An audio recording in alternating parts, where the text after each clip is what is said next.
Live. Welcome back, everybody. This is Josh, your host, Grey Duck Customs, coming at you. And today we are going to be doing a live pop-out carbon fiber racing wheel disc. Couple of things I need to get: razor blade. Need to get some wedges. Be back in just a second.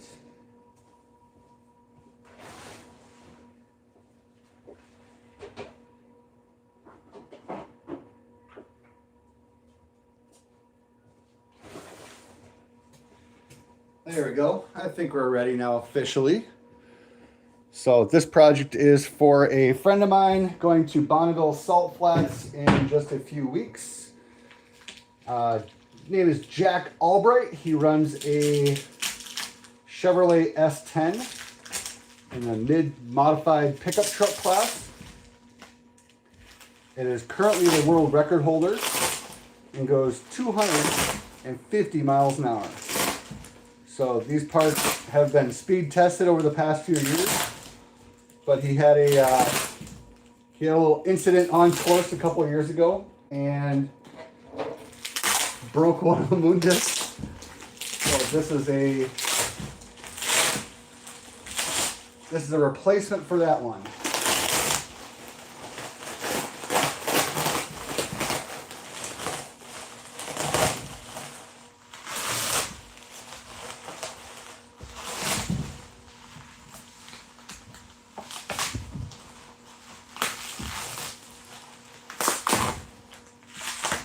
Vacuum manifold. Use a membrane vacuum manifold on every single infusion I do.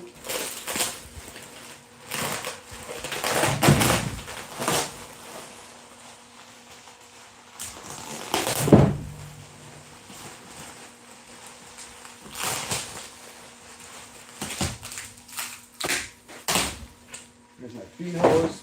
Okay. So I'm going to grab the camera here, show you guys a couple things about what's going on. So here was our inlet feed side. You can see that's just a piece of spiral wrap, and I cover it with a release film just so the bag doesn't accidentally get pierced when I'm running the infusion.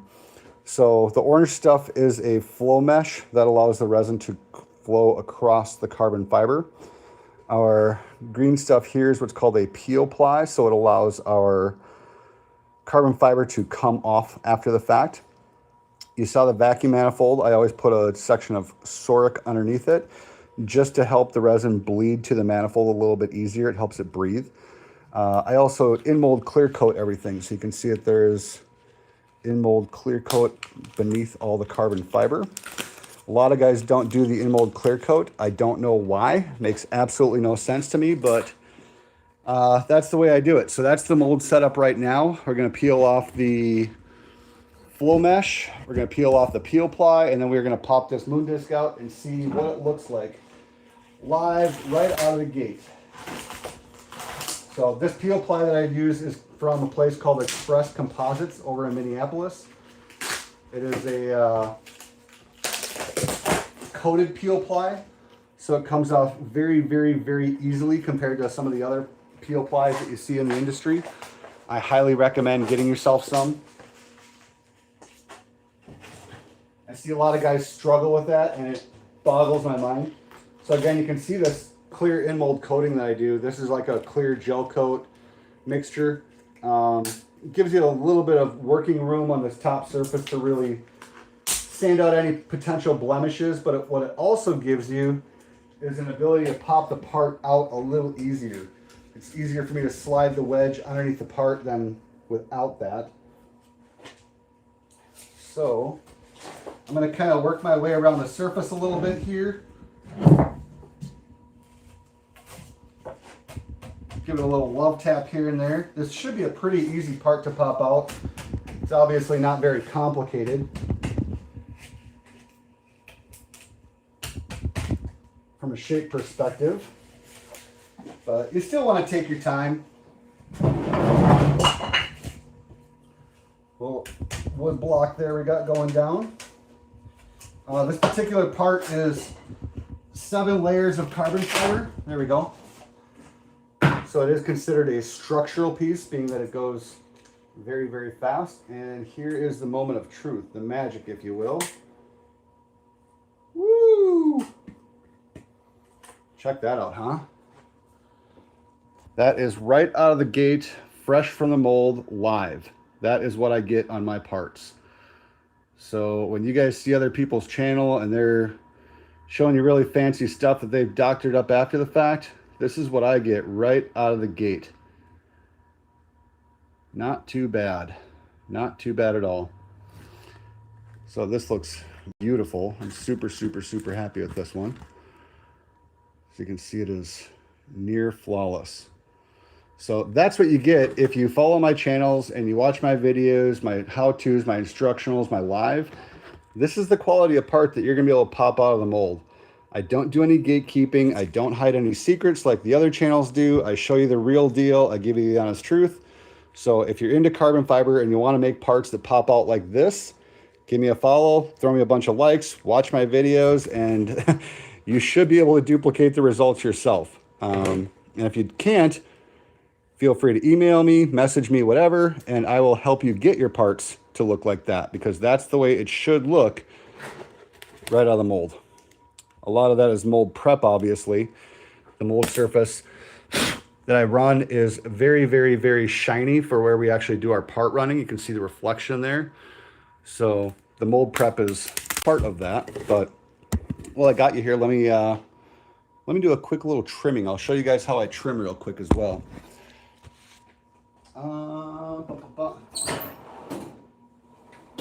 This will get kind of loud for just a second. I gotta run an air compressor quick here.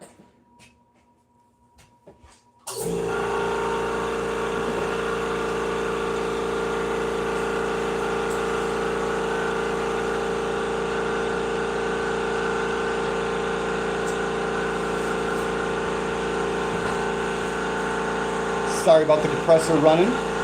It'll only take a second.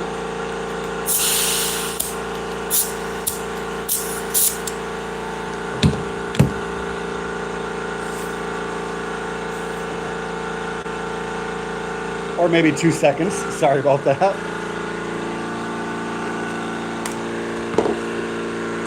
You see on the bench here, I have a race car bit that I'm also repairing. Got a carbon fiber wing here.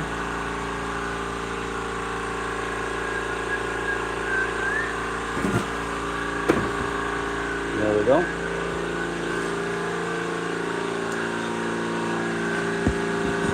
I thought that was a lot more full than it is. Hold on a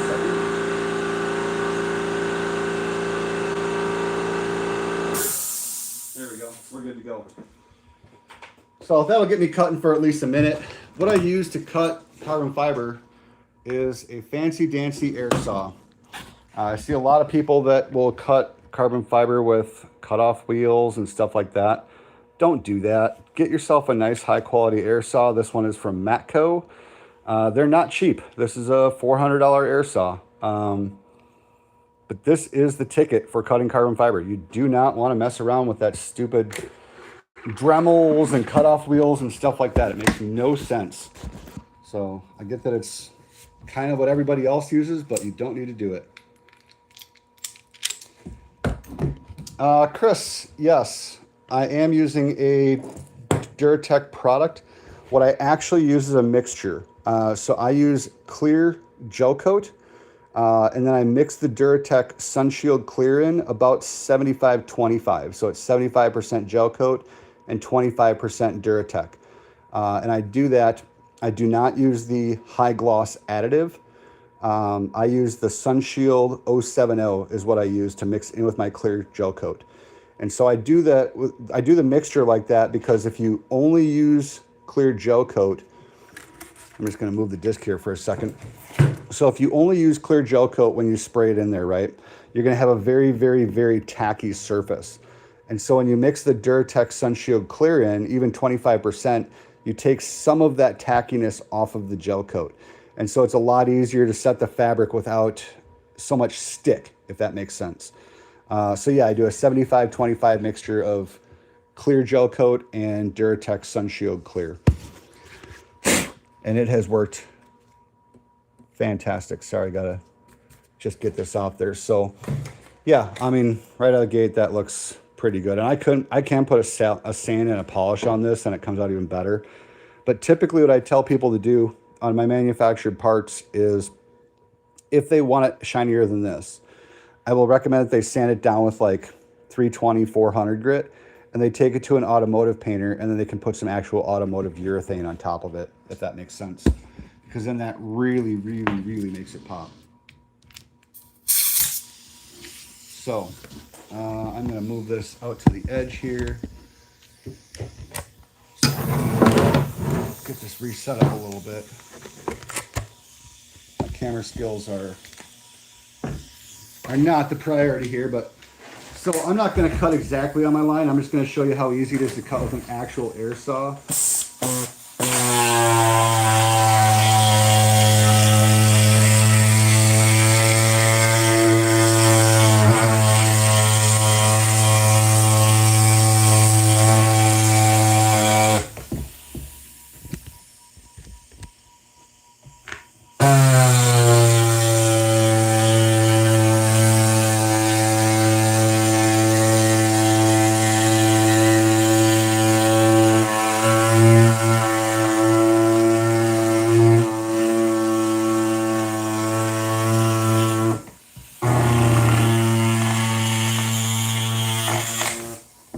There we go. So very, very, very low amount of carbon dust. Very, very clean edge. And you can see I'm not on the cut line. I'm going to come back and do that when I can run the compressor. But yeah, air saw is the ticket, man. That is the ticket. And I know that Matco does not make the MT2215 anymore. Unfortunately, this is probably 20 years old at this point. But they do have something very similar to this now. And so I would recommend, do not go to Harbor Freight, do not go to Home Depot, do not go to a big box store. Go find a Matco dealer, specifically Matco, not Snap-on. Get a Matco air saw. It will be way, way, way better for your carbon fiber trimming than anything else out there. So, yeah, I'm going to end up trimming this up. Let me do this while we're here. Let me show you another project we got going in the shop right now.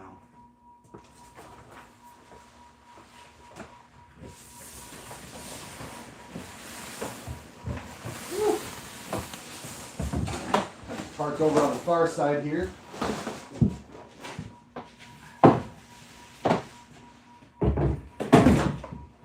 There we go. This is a race car rear hatch off of a little roundy round car. And as you can see, it is missing a little bit of the bit in the back. So the customer had a little bit of an accident. It should look like that on both sides. And it will look like that shortly. Let me grab the repair section we're doing.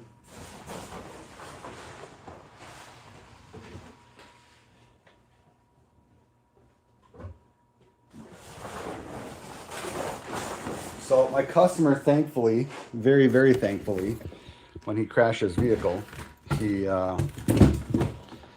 he ended up collecting all of the bits off of the racetrack. So this is the rear tail section, obviously. And you can see that it has been cracked in a number of pieces. This was like 6 or 7 different pieces. So I've fiberglassed all the broken bits back together. They're very, very close now. And so now what I need to do is bring this over to the rear main hatch area and connect it to the rear hatch. Then we're going to do a little bit of body work and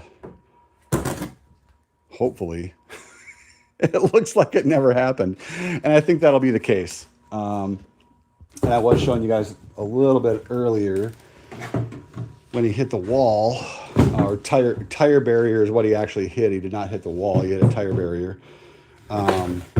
He also broke the rear wing. So the rear wing is in 2 sections here. So thankfully it did a pretty clean break. I'm going to end up needing to basically make a flange that's going to go in here that I can then panel bond this back together, and it should line up pretty darn close. At least I hope it does. That's kind of the game plan, but let's see if it fits any better going the other way. A little bit of crash damage there, but you can see it fits, or it will fit pretty darn close. It was a pretty clean break. So will it be perfect? No, but we're going to try to make it look as good as we can. He may end up having to put a vinyl sticker over here or something like that to cover the seam repair, but it was a pretty clean break as far as I'm concerned. So pretty happy with how that broke apart, if you know what I mean.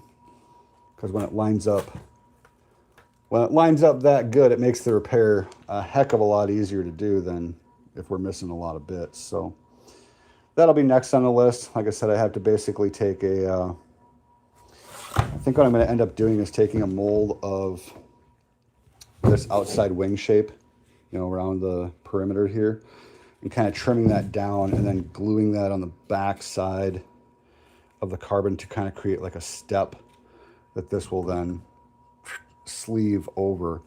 Is kind of the game plan. At least I hope that's the game plan. It should work pretty darn good.